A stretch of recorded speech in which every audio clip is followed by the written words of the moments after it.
Buenas noches, jóvenes.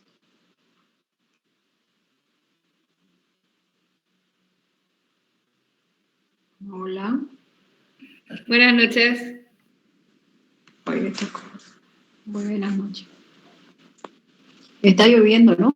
Parece. Ah, sí, está lloviendo. Está lloviendo.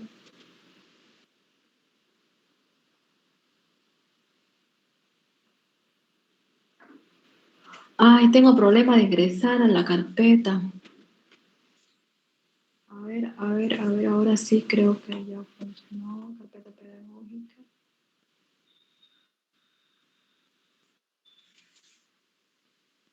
Es que estoy ingresando con laptop. Todo se terminó. Cerca de ti, cerca de ti.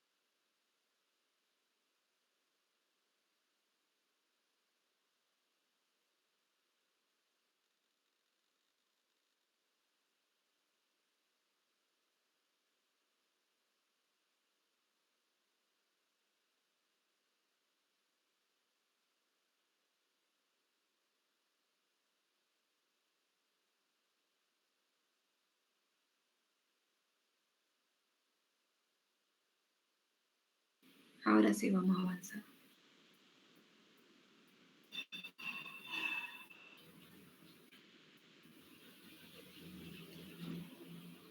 Ya está.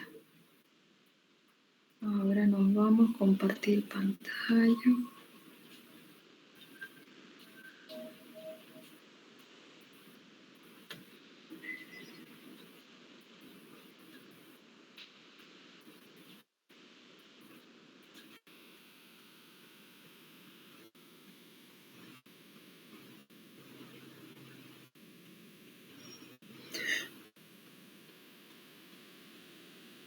Oh, a ver, vamos a ver. Vamos a ver la lluvia.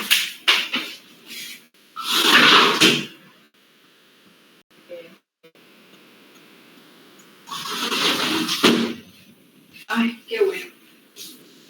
Qué bueno.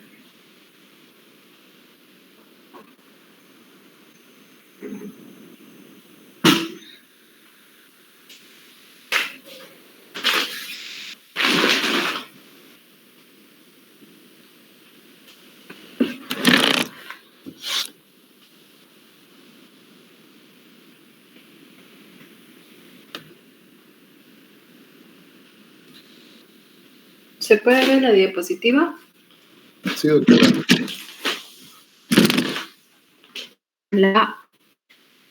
Vamos a ver. Sí.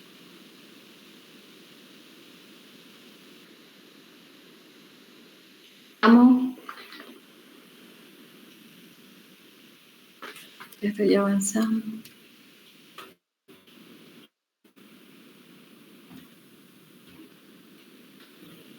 Ay, tengo sueño.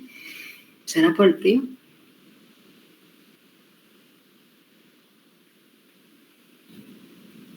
Ya hemos hablado, a ver, como a manera de introducción, ¿qué es el sistema nervioso voluntario?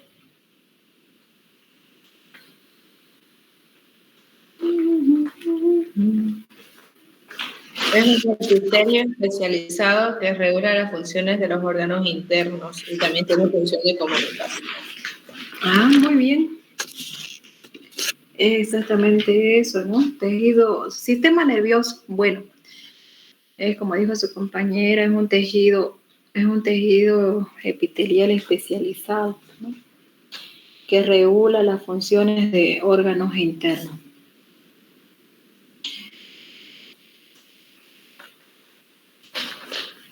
De órganos internos, también es de órganos externos, ¿no? Como por ejemplo la piel. La piel, porque ahí están los el músculo. ¿Ya? Órganos internos y externos. Muy bien. ¿En cuánto se dividía el sistema? Central y periférico. Ya, muy bien, central, periférico. ¿Cómo estaba conformada un sistema nervioso histológicamente? Por Neuronas y células. células gliales. Muy bien, células. ¿Cómo se llaman esas células? Gliales. Neuroglías. Las neuronas y las células de sostén, ¿no? Muy bien. Y las neuronas, ¿no? ¿Cuál era la función de las neuronas?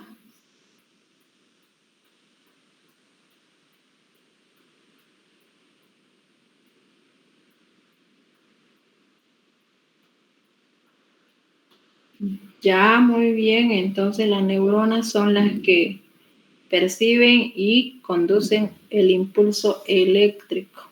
Muy bien. A través de esto, entonces va regulando lo que son los órganos internos y externos. Ahora, ¿qué son las células de sostén?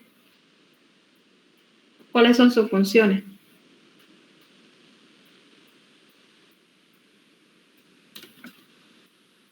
Ahí, las células de sostén. Bueno, como son de sostén, entonces le proporciona protección, ¿no? Protección, aislamiento eléctrico, intercambio metabólico.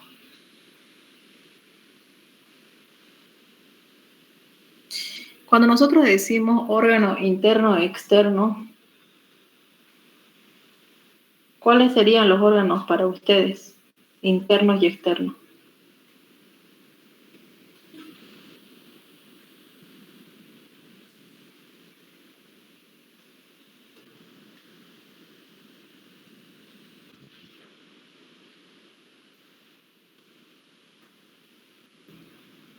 Sí, ¿no? Entonces están todas las vísceras tienen algo en común, que es el músculo liso y también músculo cardíaco. Y no solamente las vísceras, sino que también glándulas, ¿no? Las glándulas también. Y bueno, también el músculo esquelético. Ya. Ahora, según la función de las neuronas, ¿cuál es la clasificación? La neurona, estamos hablando de la clasificación de las neuronas, de estas neuronas. En neuronas motoras Motoras y sensitivas. e interneuronas, muy bien, motoras y sensitivas. Ahora, la clasificación de las neuronas, pero según la cantidad de prolongaciones citoplasmáticas.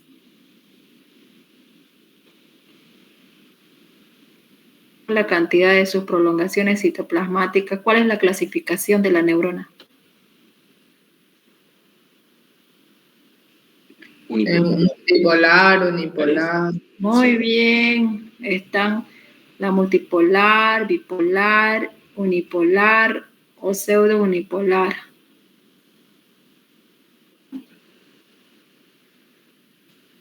¿Cuáles serían, por ejemplo, en su libro los menciona a la motora y a la interneurona, que son multipolares, y las sensitivas son unipolares?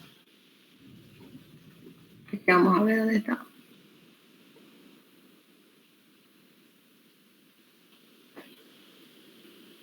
Estas son otras.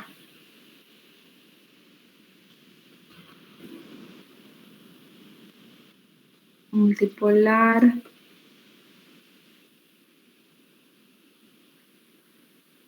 Estas, ¿no? Ahora vamos a hablar cómo es el flujo del impulso. Ya los hemos descrito a nuestras neuronas y hemos dicho que son las que perciben, recepcionan y conducen el impulso. Y ahora, ¿cómo es el flujo del impulso en las neuronas? Entonces, por ejemplo, en las interneuronas y también en las motoras, el impulso, el flujo del impulso viene desde la dendrita, el cuerpo, luego pasa por el axón. Ese es el flujo del impulso. Entonces, esta porción que recepciona es la porción receptora de la neurona motora y de la interneurona. Y esta de acá, la que conduce, entonces la porción conductora de la neurona. Ahora vámonos con la sensitiva. ¿Cómo va el impulso de la sensitiva? Bueno, aquí nuestra sensitiva tiene un axón corto que luego se divide en dos. Este axón que se extiende, digamos, a la periferia, esa es la porción periférica. Y esta otra porción axónica que se extiende hacia el sistema nervioso central es la porción central. Entonces, ¿cómo viaja el flujo? ¿No? El flujo del impulso se extiende desde la periferia, se extiende desde la periferia hasta la porción central, hasta el sistema nervioso central. Profe, ¿hay cómo describirlo igual de la primera forma? La primera era primero dendrita, cuerpo, axón. Y en la sensitiva, igual dendrita, cuerpo y axón. Sí. Este es cuerpo, axón, porque es uni. Y estos axones tienen terminaciones. Este igual tiene terminaciones. Este igual. Y esto igual.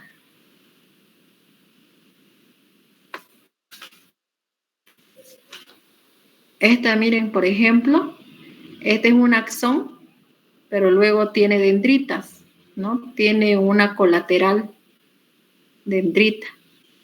Y este axón continúa su trayecto y tiene terminaciones axónicas. Esta tiene dendritas. Aquí también dendritas y acá axón. Entonces así va el flujo, ¿no? Entonces viene desde la periferia, el impulso viaja por axón, pasa por soma, medio que no sé, pasa por soma, va hacia la porción central y hacia la dendrita. Y por aquí está la interneurona, que es multipolar. Esta es una neurona sensitiva. Percibe las sensaciones. Entonces aquí entra en contacto en el sistema nervioso central. En el central entra en contacto con la interneurona y la interneurona se coloca así. Así como está, así en esa posición está. Entonces, aquí la dendrita entra en contacto con la dendrita. Hacia el Se ven varios punteros. No sé si es solamente en mi computadora. ¿Varios punteros? Sí.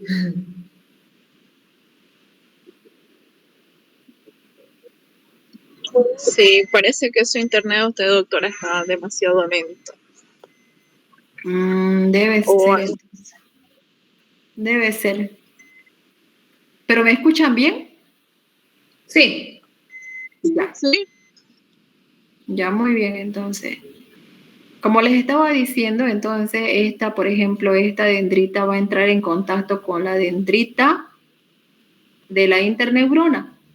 Y por aquí pasa el flujo.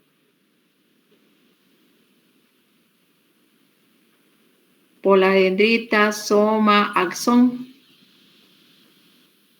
Y luego este axón terminal va a entrar en contacto con una célula similar a esta, otro. Pongámosles acá abajo otra neurona multipolar, ya esa es la motora.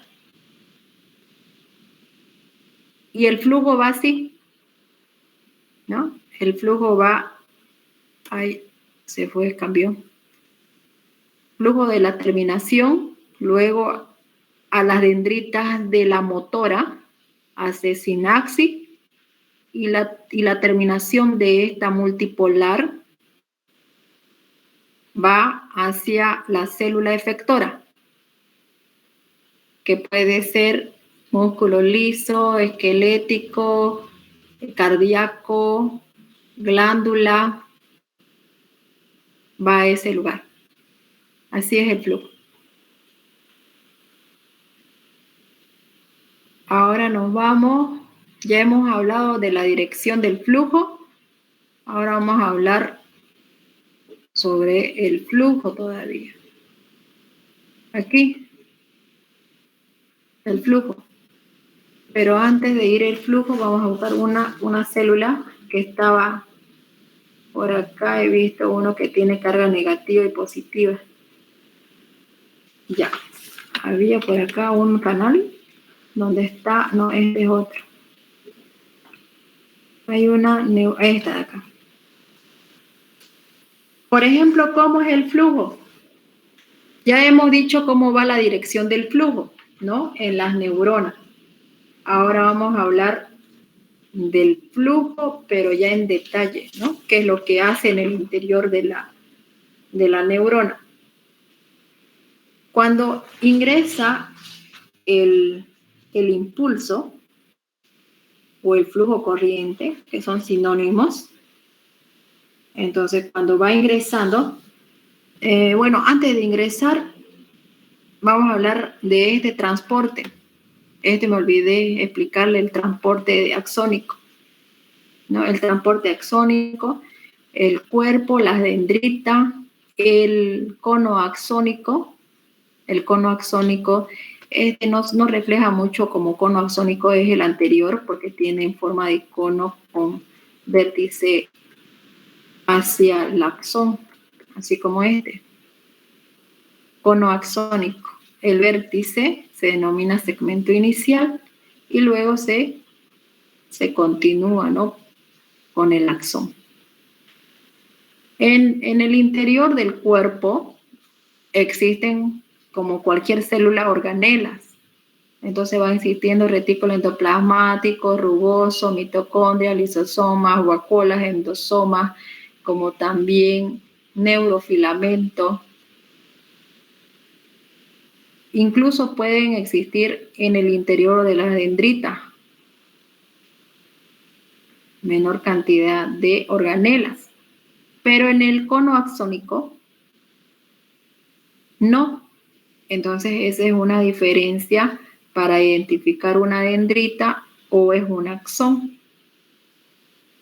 Entonces en el axón está desprovista, por lo general desprovista de organelas. Ahora, este segmento del segmento inicial, todo este largo del axón se llama sistema de transporte, en el cual entonces se transporta material, ¿no? Material que puede ir en dirección anterógrado, va hacia adelante, ¿no? Que va desde el cuerpo hasta la periferia. Retrógrado, desde la periferia hasta el cuerpo. O desde la dendrita, ¿no? Desde la dendrita al cuerpo, retrógrado. Ahora, ese transporte puede ser transporte rápido, transporte lento. Y bueno, eso depende mucho del material que se transporta, ¿no? Entonces hay materiales que van retrógrado, anterógrado, rápido, lento, y depende del material. Y si no me equivoco, yo les estaba dando un ejemplo sobre el transporte retrógrado, ¿no? Retrógrado. Y estábamos hablando del virus, el virus de la rabia. ¿Les puse ese ejemplo? Recuerden que esta es una motora multipolar, entonces esto está en la periferia, que entra en contacto con una célula efectora, ¿no? Digamos, pongámosle a esa célula efectora músculo esquelético. Entonces, por ejemplo, un can desconocido muerde el brazo de una persona. Entonces, a través de esa herida, porque pasa lo que es capa epitelial, tejido conectivo, hasta las terminaciones nerviosas, ¿no? Y luego ese virus de la rabia, ¿no? O toxinas también pueden ser, ingresa de forma retrógrada.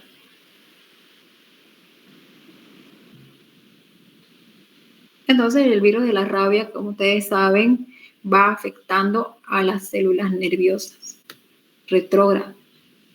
Y hay otro, por ejemplo, el ATP, adenosín trifosfato, en química, energía. Entonces, esa energía es muy esencial para todos los procesos químicos que se producen en las células, en nuestra neurona. Entonces, ese ATP puede tener un transporte retrógrado y anterógrado. Y rápido, ¿no? Porque la energía es esencial para los procesos. Va rápido. Pero también pueden ser proteínas, ¿no? Y las proteínas también tienen un transporte, las proteínas retrógrado rápido. Entonces, también retrógrado y rápido, las proteínas. Y no solamente proteínas, ¿no? También pueden ser metabolitos precursores. Por ejemplo, el azúcar, aminoácido, ácido graso, nucleótidos. Esos, por ejemplo. Entonces también por ejemplo, tienen un transporte anterógrado rápido. Anterógrado rápido. Los metabolitos precursores, ¿no? ¿Por qué son precursores? Porque son moléculas pequeñas, que luego a partir de esa molécula pequeña van a formarse moléculas más grandes. Por ejemplo, el azúcar simple va a ser un polisacárido. El aminoácido, lípidos, ¿no? Moléculas grandes, complejas como triglicéridos, colesterol o aminoácidos. Y los aminoácidos van a formar las proteínas. O nucleótidos, ¿no? Los nucleótidos también son moléculas pequeñas que van a formar lo que son ADN, ARN, y así. Entonces tienen un transporte anterógrado rápido. O también puede ser un transporte lento, ¿no? Un material que casi no se lo necesita inmediatamente, lento. Por ejemplo, los neurofilamentos. Pueden ser filamentos de actina, calmodulina, enzimas. Ese es el transporte. Ahora ya terminamos de hablar de transporte, ahora sí podemos explicar el impulso.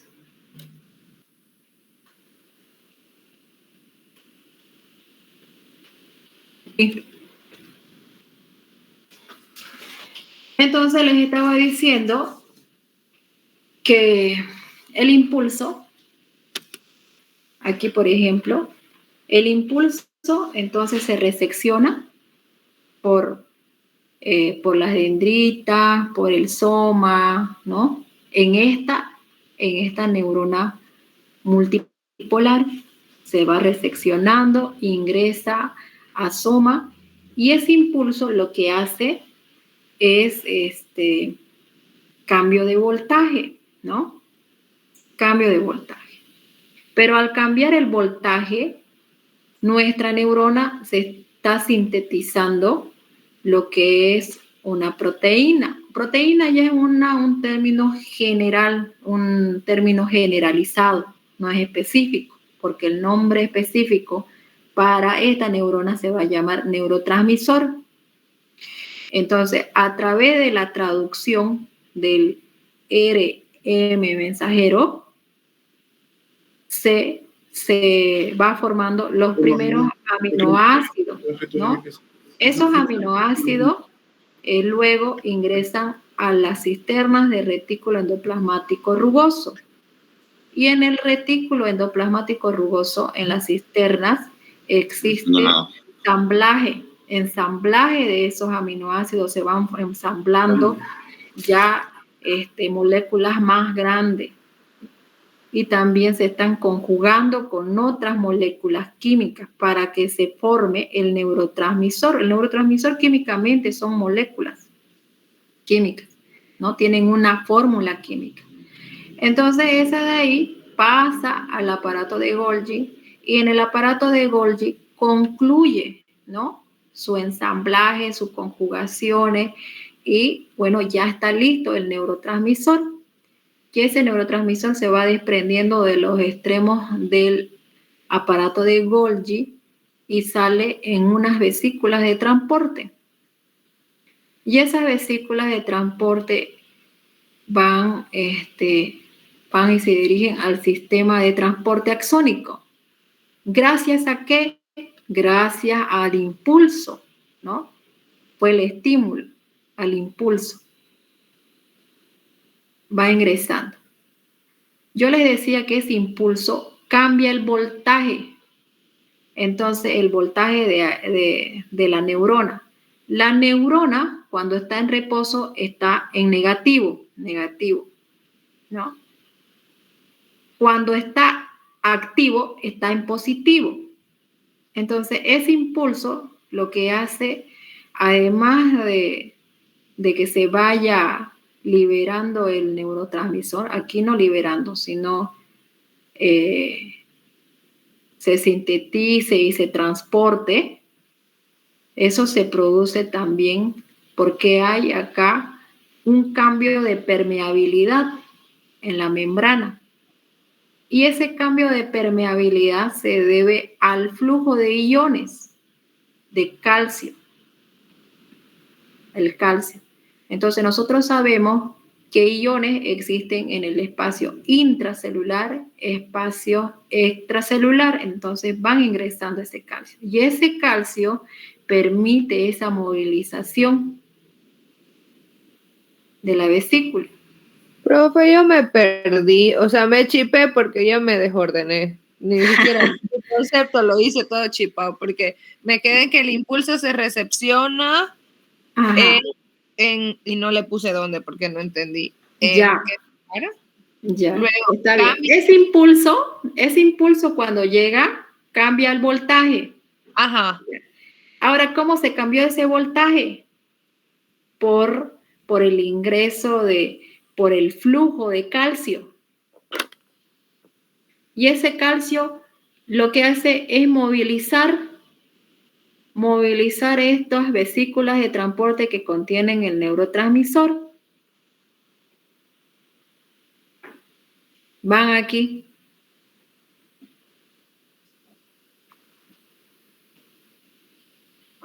Te rías, yo estoy intentando Ya, entender. muy bien. Ya va ingresando ese cambio de voltaje que yo les decía. Va a ingresar hasta la terminación. Por aquí ya está. ¿No? En la terminación axónica, que es un ensanchamiento que se denomina, entonces, botón presináptico. Ya.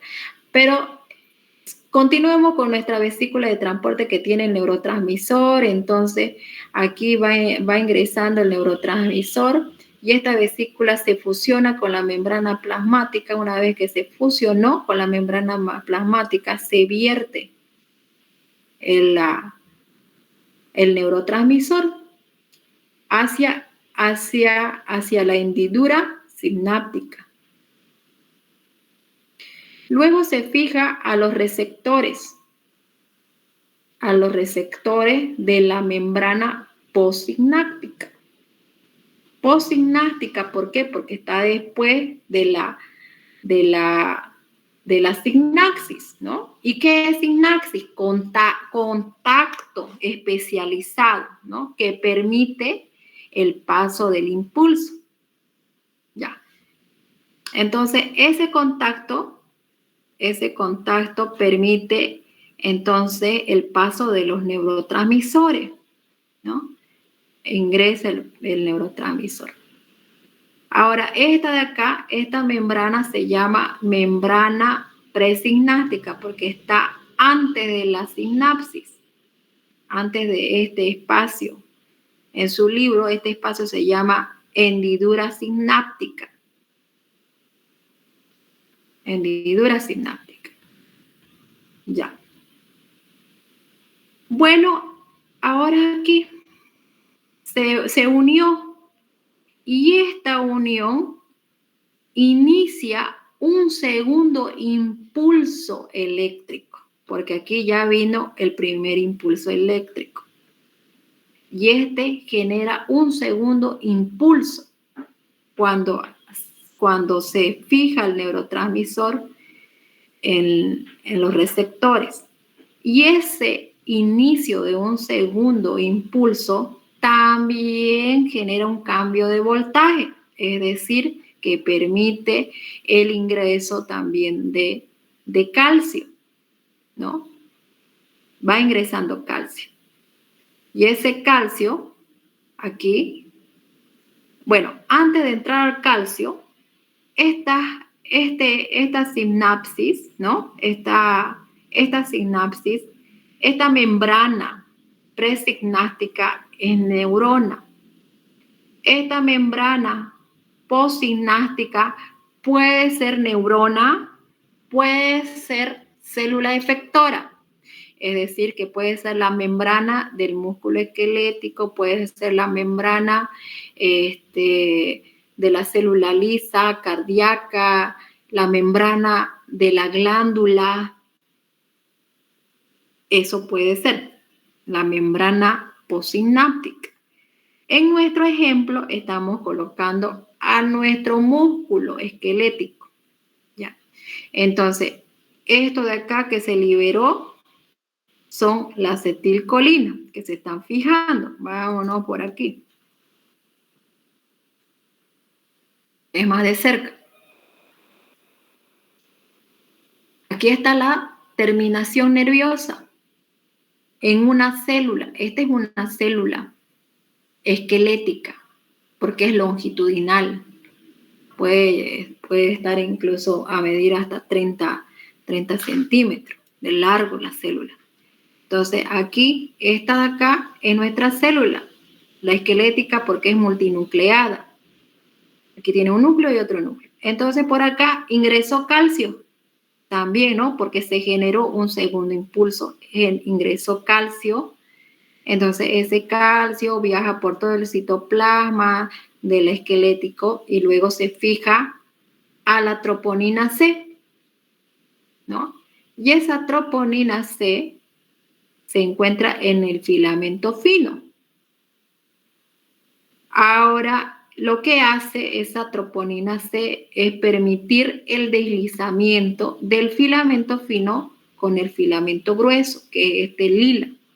El grueso y el fino son esas líneas rosas, ¿no? Aquí también filamento fino y filamento fino por aquí.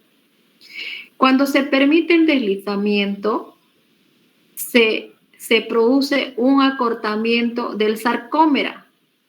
Desde el disco Z hasta disco Z es sarcómera, se denomina sarcómera este segmento. Entonces, como se va deslizándose, se acorta el sarcómera. Por lo tanto, se acorta la célula esquelética. Por tanto, hay contracción, no solamente células, si son muchas células esqueléticas, entonces hay contracción, digamos, de los músculos, digamos, aquí del cuádriceps. Y como se desliza, ¿no? Se acorta, esto se acorta, y también se acorta, existe la contracción, también existe la relajación, vuelve en reposo, relajación. Entonces lo mismo aquí, se va contrayendo, se van relajando algunos grupos musculares. Entonces hay aquí una coordinación de contracción, relajación para que se produzca el movimiento. Ahora vamos a hablar, digamos, hablando de sinapsis. Entonces aquí hay sinapsis química y hay sinapsis eléctrica. Aquí está, ¿no? Sinapsis química y sinapsis eléctrica. ¿Cuál es la característica de la química? Uno de ellos es la composición, ¿no? ¿Qué elementos conforman? La membrana presináptica y la membrana postsináptica y una hendidura sináptica. Y esto permite el paso de neurotransmisores, el químico. Ahora el eléctrico. El eléctrico, esto de la sinapsis es contacto, ¿no? Es un contacto. Porque complejo, porque tiene varios elementos que intervienen en la composición o en lo que es la transmisión del impulso, ¿no? En cambio, esta es un contacto simple, similar al contacto de las células epiteliales, ¿no? Las células epiteliales todas están unidas por uniones especiales, ¿no? Y esa adherencia muy cercana una de otra tienen nombres en epitelio. ¿Cuáles son? A ver, recordemos.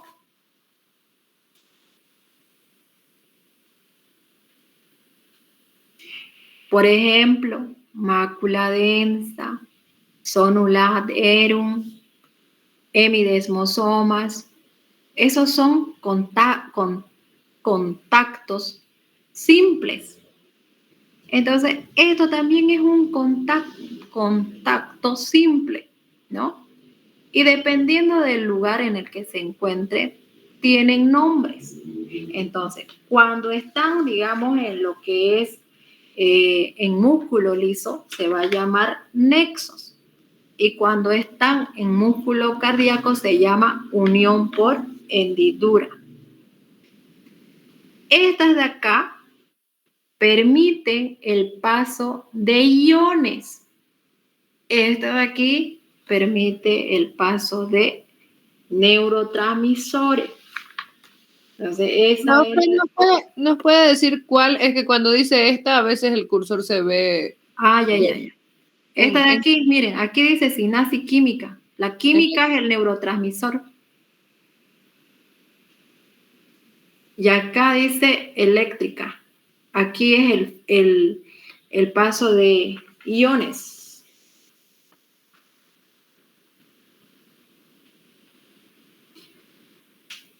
Y ustedes por cuenta propia van a estudiar los neurotransmisores, ¿ya? Porque eso es para memoria y eso lo tienen que saber también, los neurotransmisores. En su libro tiene varios neurotransmisores, no solamente acetilcolina, está adrenalina, noradrenalina, dopamina, ¿cuáles más están por allá? Serotonina, encefalina. Entonces, todo eso lo van a estudiar, cuáles son los neurotransmisores.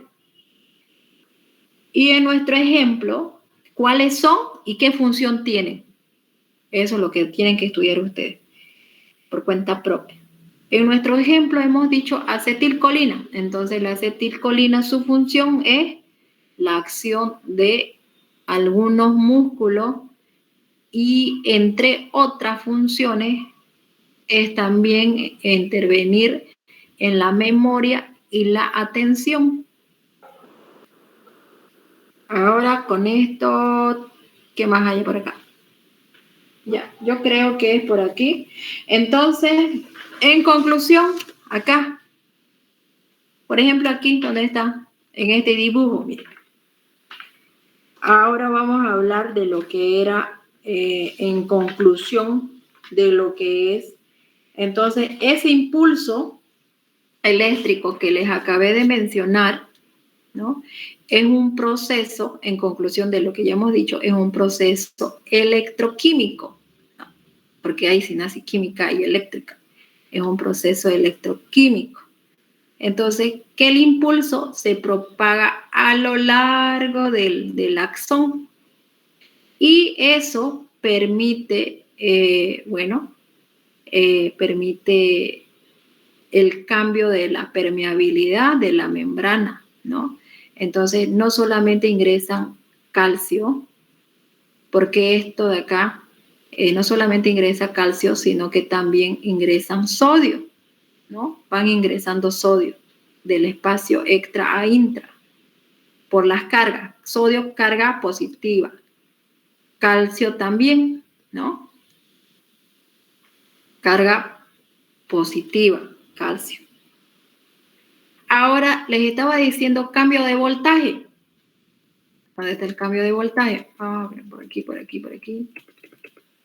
Vamos a ese cambio de voltaje. Aquí. Acá. Donde había uno con signo negativo y positivo.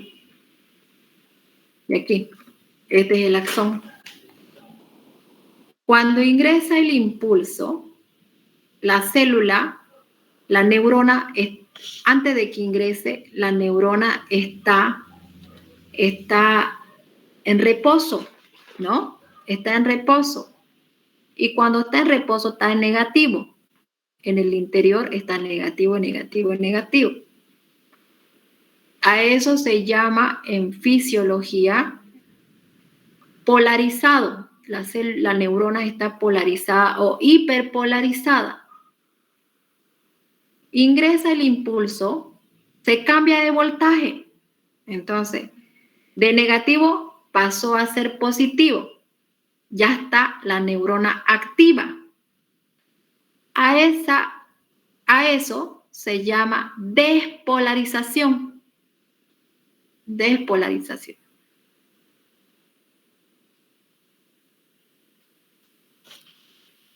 Y acá me olvidé sobre la sinapsis. Me olvidé un poquito contarles acá sobre la sinapsis, porque estas sinapsis pueden ser sinapsis excitatoria y sinapsis inhibitoria, ¿no? Ahora, ¿cuándo es sinapsis excitatoria? ¿Cuándo es sinapsis? Cuando ese neurotransmisor causa un cambio de voltaje. Este neurotransmisor, cuando causa un cambio de voltaje, cuando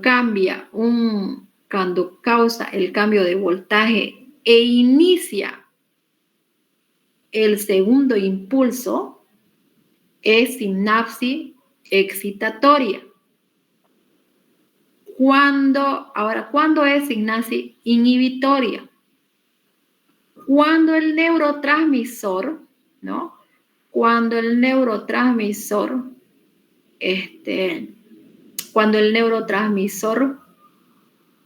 no cambia el voltaje. Y cuando no cambia el voltaje, por tanto, no se produce o se dificulta la generación del segundo impulso. Entonces, esa ya es sinapsis inhibitoria. Entonces, eso también, todo este proceso que le estoy diciendo de la sinapsis excitatoria, se alcanzó el umbral de acción.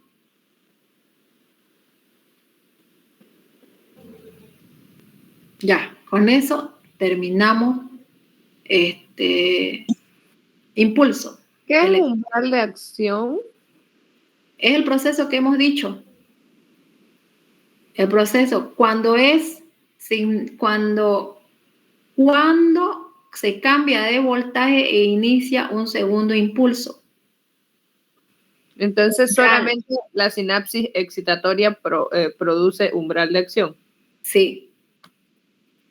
En cambio, la sinapsis inhibitoria no produce un umbral de acción. ¿Por qué?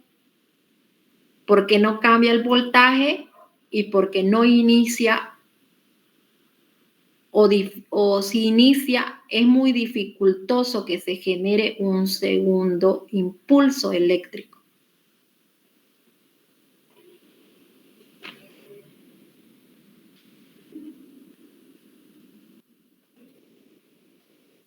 Ahora sí, nos vamos a ver qué más podemos decir del impulso eléctrico. ¿Qué más?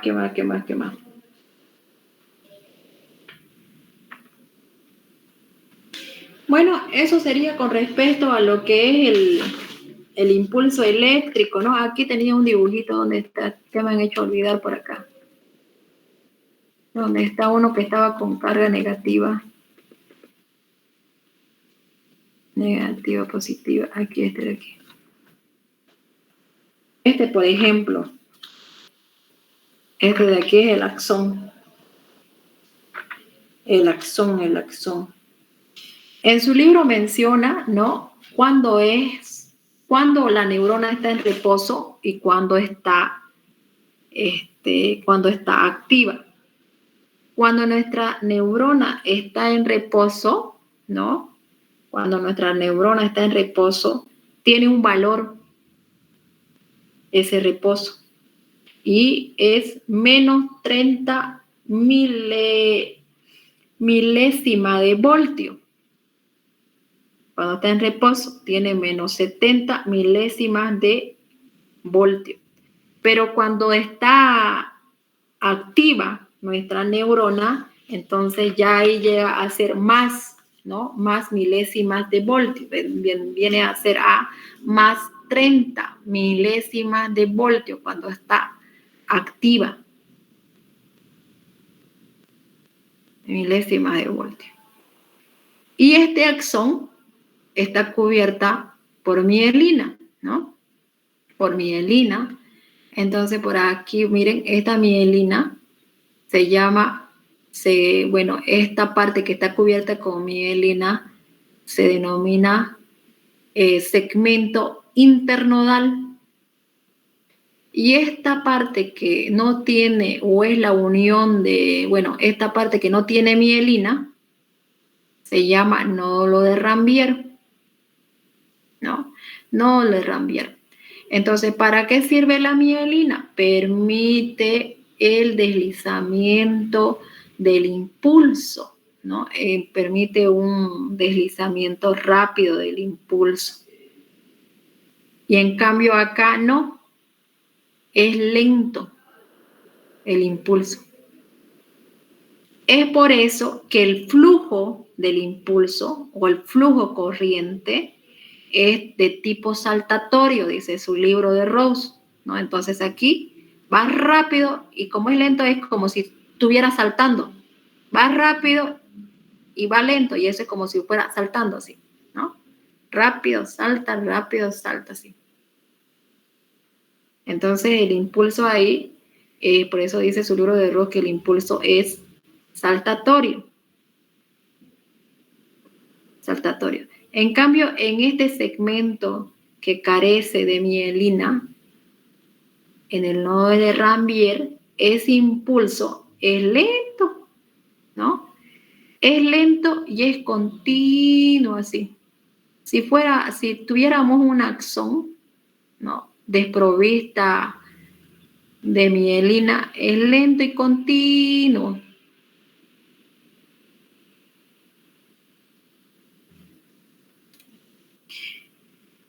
Ya, bueno. En conclusión o en consecuencia, la inversión de voltaje, bueno, lo que hace es la inversión de voltaje genera ese flujo, ¿no? Ese flujo saltatorio. Ya. Ahora nos vamos a hablar a las células, porque ya hemos visto más aquí, ya estamos viendo muchas células, y nuestra primer celulita que estamos viendo acá es la célula de Schwann, ¿no? La célula de Schwann. Ya hemos hablado de las neuronas. Ahora las células de sostén, las células de sostén, las que hemos dicho que sirven de protección, de aislamiento eléctrico, también mantienen el microambiente, ¿no? Esas son las funciones de nuestra, ¿cómo se llama? Nuestras células de sostén, ¿no? Intervienen en lo que es el mantenimiento del microambiente. Ahora, hemos dicho que tenemos dos sistemas, sistema periférico, sistema central. En el periférico encontramos dos células de sostén, las células de Schwann y las células satélite. Las células de Schwann, vamos a hablar de estas, y son las células que producen mielina, son las que secretan mielina, las células de Schwann. Y como ven, nuestra célula de Schwann se encuentra recubierto, aquí tenemos, este es un axón de una neurona. Se encuentra recubriendo el axón, ¿no? Un segmento, no todo el axón, no toda la superficie, sino es un segmento. Por eso hemos visto aquí en los dibujitos, vamos a buscar unos dibujitos aquí. Esta, aquí. Una célula de Schwann es solamente un segmento. Y ese es el segmento que está cubriendo, va a formar lo que es el segmento internodal, ¿no? Porque aquí está el nodo de Ranvier. Bueno, entonces nuestra célula de Schwann, como están viendo ahí, nuestra celulita de Schwann, es una célula aplanada, ¿no? En forma de capa, nuestra célula de Schwann. Pero antes de mencionar nuestra célula de Schwann, primero, este axón está cubierta por mielina, ¿no? Por mielina, entonces eso se llama vaina de mielina.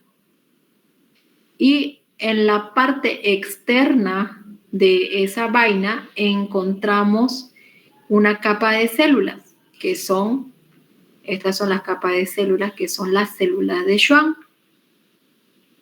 Y estas se encuentran enrolladas, ¿no? Ahí están enrolladas nuestras celulitas de Schwann. Y bueno, estas celulitas de Schwann, como están enrolladas, aquí están las partes de la célula. Aquí vamos a ver estas células de Schwann. Aquí están ya enrolladas nuestras células de Schwann, ¿no?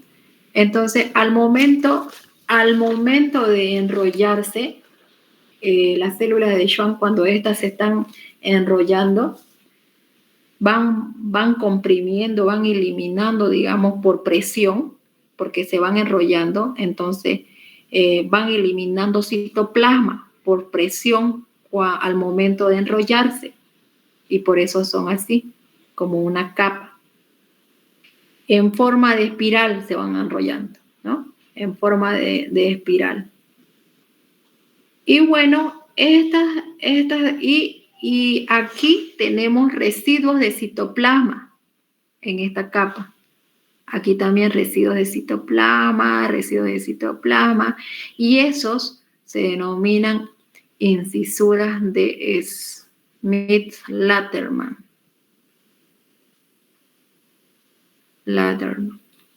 Aquí también existen residuos de citoplasma, y este pliegue que está en contacto con el axón se llama collarete citoplasmático interno de las células de Schwann. Y este otro extremo de la célula de Schwann, ¿no? También aquí hay residuos de citoplasma, y este se llama collarete citoplasmático externo de la célula de Schwann. Ahora vamos a hacer un corte transversal del axón. Este es el axón. Y aquí está nuestra célula de Schwann enrollada, ¿no? Enrollada.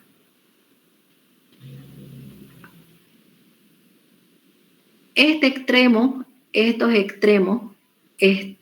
esquina y otra esquina, en un corte transversal son el mesoaxón externo.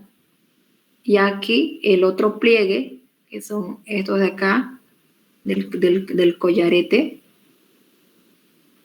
interno, es el mesoaxón interno. Ahora, en ese enrollamiento existe fusión de membrana. Entonces, esa fusión de membrana permite la visualización de líneas densas, y hay otras líneas poco densas. ¿Dónde está? Vamos a ver por acá. Aquí. Aquí está el axón, y aquí está enrollado. Y estas son las líneas. Estas líneas que ven más oscuras, más azules, son las líneas. Esta es la fusión de membranas, ¿no? Estas son las líneas mayores densas. Y entre estas líneas mayores densas encontramos una línea clara. Y esa se llama línea intraperiódica, que es algo menos densa, ¿no? Más clarita, este de aquí. Que viene a formarse lo que es la cara interna y las caras internas de la membrana plasmática, ¿no? Las caras internas de la membrana plasmática comprimida, esas líneas. Interperióstica.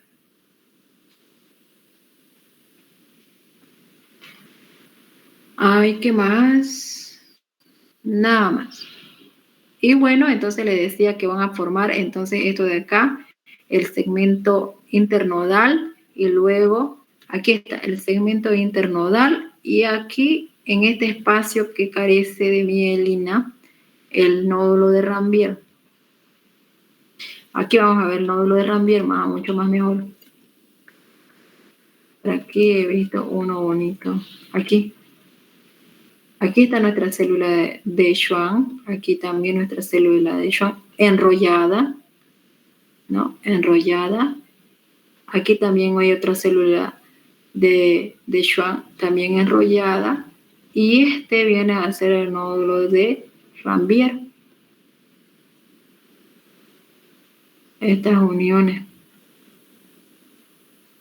Bueno, como le dije, casi el dibujo animado no representa la realidad. Entonces, estas áreas es la que no tiene mielina, ¿no? Son áreas de mielina, se ven como estas muy separadas, pero no son tan separadas como los dibujos animados, ¿no? Sino que tienen un estrecho espacio.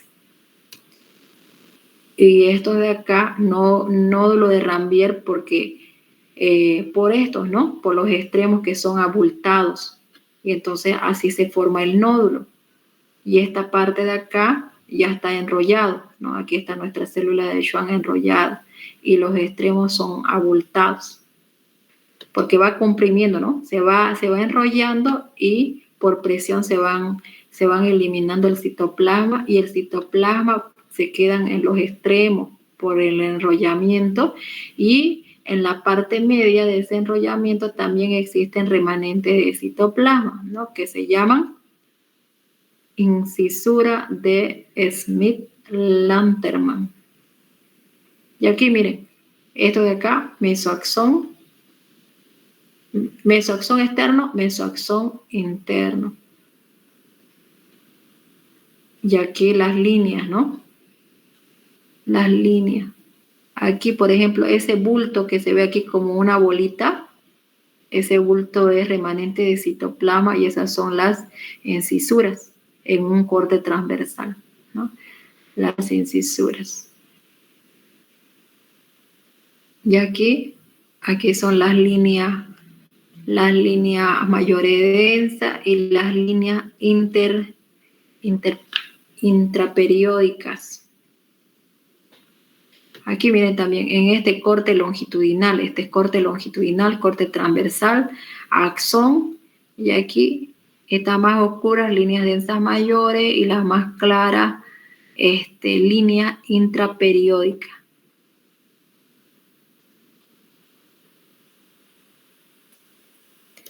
Ya, ¿qué más? Y aquí nuestra célula, ¿no? Nuestra célula de Schwann, pero esto ya es en desarrollo, ¿no? Cuando se inicia su desarrollo y, bueno, cuando ya terminó el desarrollo y la diferenciación de nuestra célula de Schwann, es así, enrollada, aplanada. Aquí, por ejemplo, tenemos, antes de irnos a la satélite, vamos a hablar de la satélite. Ya, hemos hablado de la célula de Schwann, ahora vamos a hablar de nuestra célula satélite, donde por aquí hemos visto nuestra célula de satélite. Bueno, nuestra célula de satélite no produce mielina, ¿no? Entonces, ellas se encuentran cubriendo el cuerpo de la neurona, como en este dibujito, ¿no? Van cubriendo el cuerpo de la neurona y ese cuerpo se encuentra en los ganglios, ¿no? Muy independientemente de dónde se localice los ganglios, entonces se encuentran en los ganglios, se encuentran en los núcleos cerebrales, ¿no? Se encuentran también en la sustancia gris. Se encuentran en la sustancia gris los cuerpos de las neuronas. Ya. Ahora, esta célula, su función principal de nuestra célula satélite, bueno, también le proporciona aislamiento eléctrico, ¿no? Entonces, por aquí, por las dendritas y el soma, ingresa el impulso, entonces va aislamiento para que no se vaya disipando, disipe el impulso, ¿no? Hacia los lados. Entonces, interviene en el aislamiento eléctrico, como también esta célula interviene en el intercambio metabólico. Entonces, el sistema nervioso, aquí hay muchas células. Entonces, acá hay otra neurona y su célula satélite, otra neurona y su célula satélite, y otra neurona y su célula satélite. También hay vasos sanguíneos. Entonces, a través de ese vaso sanguíneo, nuestra satélite permite el intercambio, ¿no? De los metabolitos. Ya hemos dicho, ¿no? Varios metabolitos, azúcares, proteínas, aminoácidos, también oxígeno, que le van a dar la vitalidad, viabilidad de la neurona y también a la misma célula de sostén. Y eso, en términos generales, se llama microambiente. Entonces, ¿qué hace nuestra célula de satélite? Mantiene el microambiente.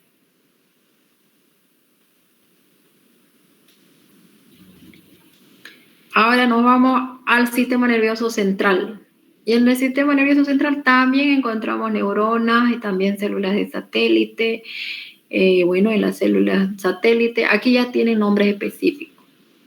Aquí están las microglias, aquí están los astrocitos, otro astrocito y un oligodendrocito. Ahora vamos a hablar del oligodendrocito porque se parece a las células de Schwann, ¿no? Entonces estas van a secretar mielina, pero en el sistema nervioso central, porque el de Schwann es el que produce mielina en la periferia. Y nuestra celulita de Schwann, vamos a buscarlo por acá, no se visualiza muy bien, en la otra imagen se ve muy bien cómo se va enrollando. ¿Dónde está? Aquí. Esta, por ejemplo, ¿no? Entonces aquí tenemos nuestra célula oligodendrocito. Y como ven, esa célula de oligodendrocito se puede observar que se van extendiendo desde el cuerpo prolongaciones citoplasmáticas, ¿no? Esas prolongaciones, bueno, van y recubren el axón. Su libro los menciona estas prolongaciones como prolongaciones de lengua, ¿no? Prolongaciones. Y entonces esas prolongaciones se enrollan. Aquí se van enrollando esas prolongaciones del oligodendrocito. Se van enrollando. Y entonces así se va formando el nódulo, el segmento internodal. Aquí un segmento internodal, acá otro segmento internodal y aquí los nódulos de Ranvier. Los nódulos de Ranvier.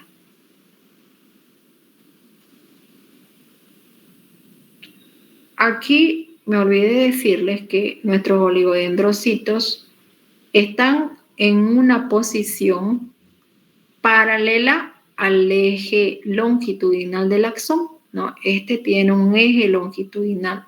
Aquí en esta imagen lo vemos horizontal.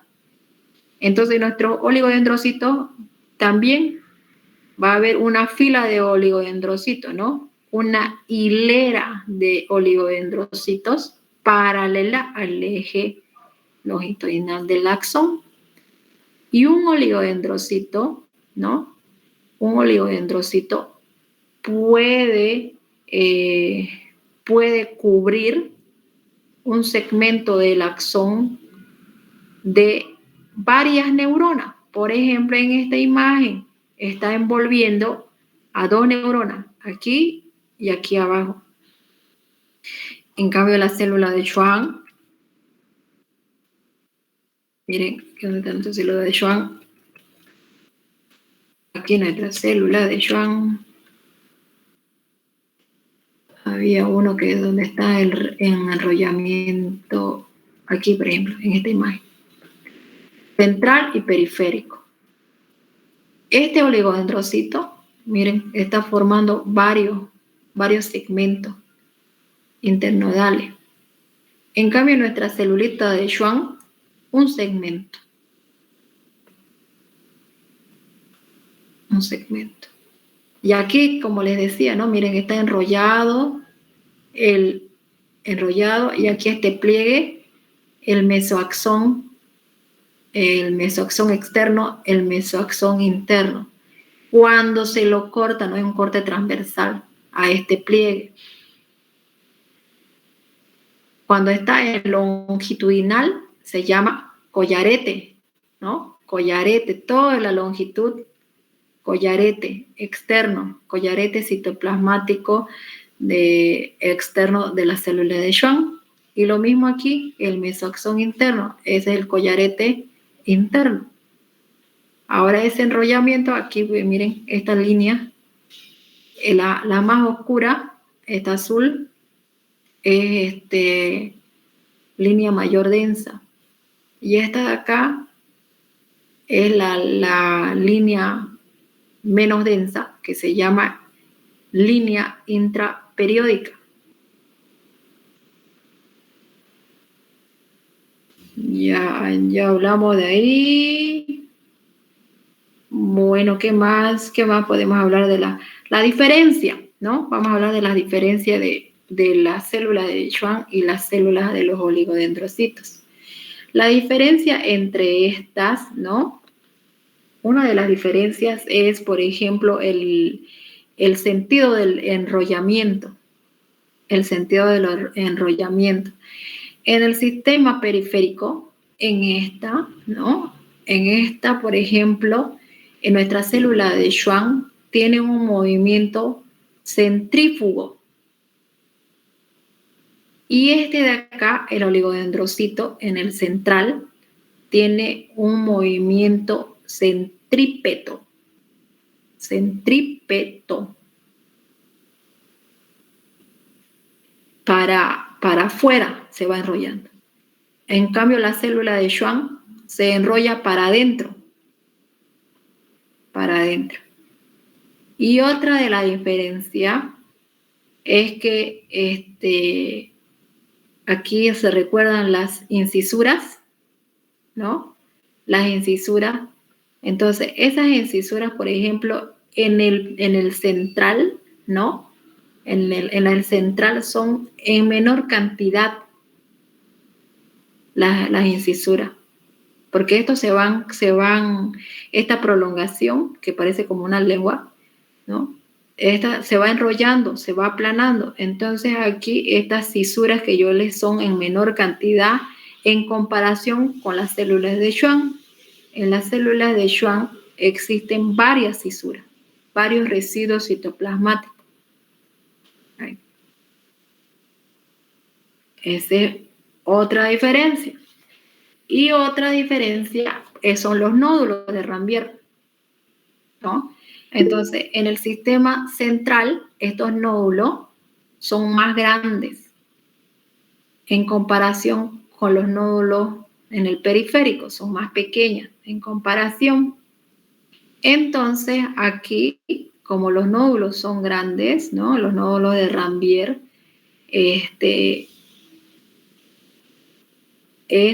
entonces es ahí donde se produce o se visualiza mejor la conducción saltatoria, porque como son grandes, ¿no? Va recorriendo, salta, va recorriendo, son grandes, ¿no? Se nota, es mejor notorio esa conducción saltatoria por los nódulos grandes de Ranvier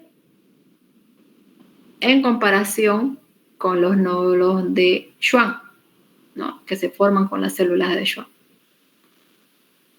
Eso con respecto, ya, hasta aquí terminamos con oligodendrocito. Ahora nos vamos. ¿Con quién nos vamos? ¿Con quién otra célula? ¿Con quién quieren comenzar? Aquí nuestro astrocito. ¿Están ahí? Jóvenes, ya tengo sueño. Yo dije que se acabó mi internet y ya estaba hablando sola. No, doctora, ¿qué pasa? Que algunos ya estamos yendo a la universidad para la siguiente clase que es presencial, entonces a veces se desconecta. Ya, está bien. Yo como hace rato me estaban diciendo que pareciera como mi internet lento, yo dije, tal vez me fui. Ya, ahora rápido pasémonos a nuestra otra célula, ¿no? Aquí está, por ejemplo, nuestra otra celulita. Ya hablamos del oligodendrocito, vamos a hablar de nuestra microglia. Dibujo. ¿Dónde está una microglia? ¿Dónde está nuestra microglia? Aquí está nuestra microglia. Aquí está, chiquitita, ¿no? Nuestra microglia es de menor tamaño, por lo tanto, núcleo pequeño, ¿no? Entonces, esta microglia tiene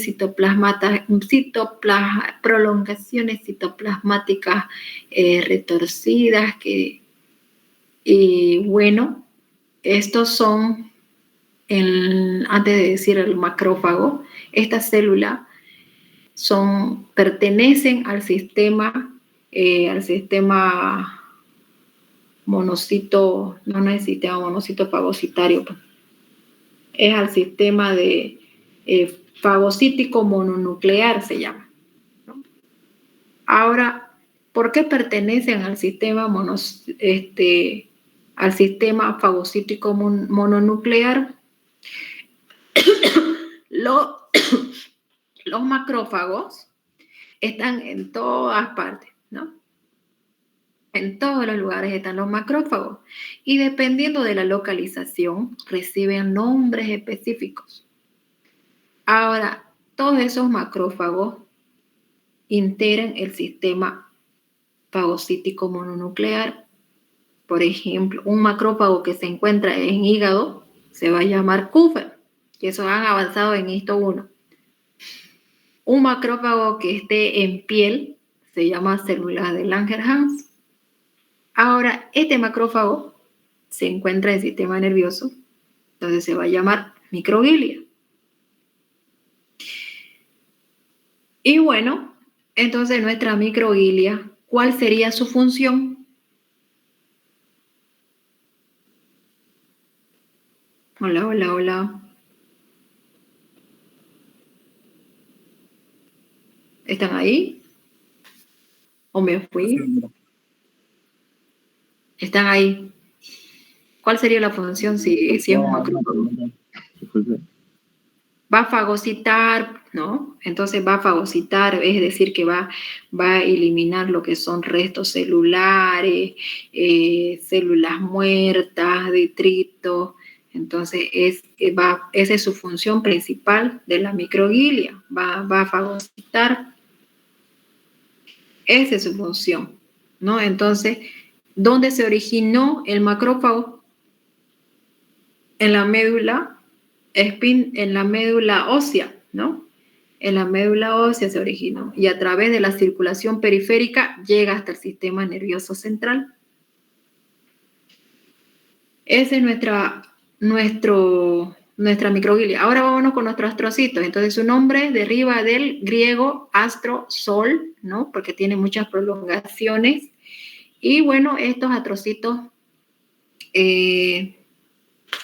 pueden ser protoplasmáticos, ¿no? Un protoplasmático, un astrocito fibroso. ¿Fibroso por qué? Porque se encuentran en mayor cantidad en el citoplasma del astrocito lo que son los filamentos, ¿no? Filamentos intermedios que se llaman proteína ácida fibrilar glial. Entonces, por eso se llama astrocito fibroso. Y el otro protoplasmático, ¿no? No tiene muchos filamentos intermedios.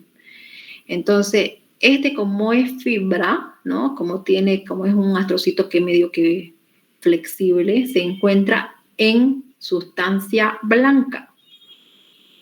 Y de acá el protoplasmático, se encuentra en sustancia gris. Y como verán, nuestro astrocito también tiene sus prolongaciones citoplasmáticas y estas prolongaciones citoplasmáticas terminan en como unos piecitos, ¿no? Pie terminal se denomina. Y ese pie terminal va cubriendo gran parte de la superficie externa de un vaso sanguíneo. Y bueno, este astrocito, ¿cuál es la función del astrocito? Permite el movimiento de los metabolitos, detritos del vaso sanguíneo hacia nuestra neurona y también para ella, ¿no? Entonces permite el movimiento de esos metabolitos que, como les he dicho, que le dan vitalidad, viabilidad, ¿no? Regula, no solamente permite el intercambio, también iones. Entonces, ¿dónde hay iones? En el torrente sanguíneo. Doctora. Iones, sí. Doctora, disculpa que la corte, pero algunos tenemos otra clase. Ya, termino con esto. Ya. Termino con esto y nos podemos retirar, ¿ya? Iones, entonces, en intravascular, iones espacio extravascular, iones en intracelular, ¿ya? Entonces, Todo esto, como les decía en un inicio, mantiene el microambiente de la neurona como también de nuestras células de sostén, ¿no? Por ejemplo, acá en vaso sanguíneo, ion potasio sérico, ¿no? También lo mismo hay acá en el espacio extracelular, potasio, en el espacio intracelular, potasio, calcio en los 3 espacios. Nada más, entonces con eso concluimos con nuestras células. Nos falta terminar. Ya. Nos vemos entonces en la próxima clase. En nuestra aula, ¿cuándo nos toca? Mañana nos Mañana toca, la doctora. práctica, Ya, doctora. entonces mañana no va a haber práctica porque se continúa con los traslados, entonces no vamos a ir al hospital, vamos a pasar clases virtuales para mañana. Ok, doctora. Ya. ¿La diapositiva la va a enviar al grupo? Claro, cuando terminemos de explicar. Que tengan una buena noche, nos vemos entonces mañana, jóvenes. Está bien, doctora.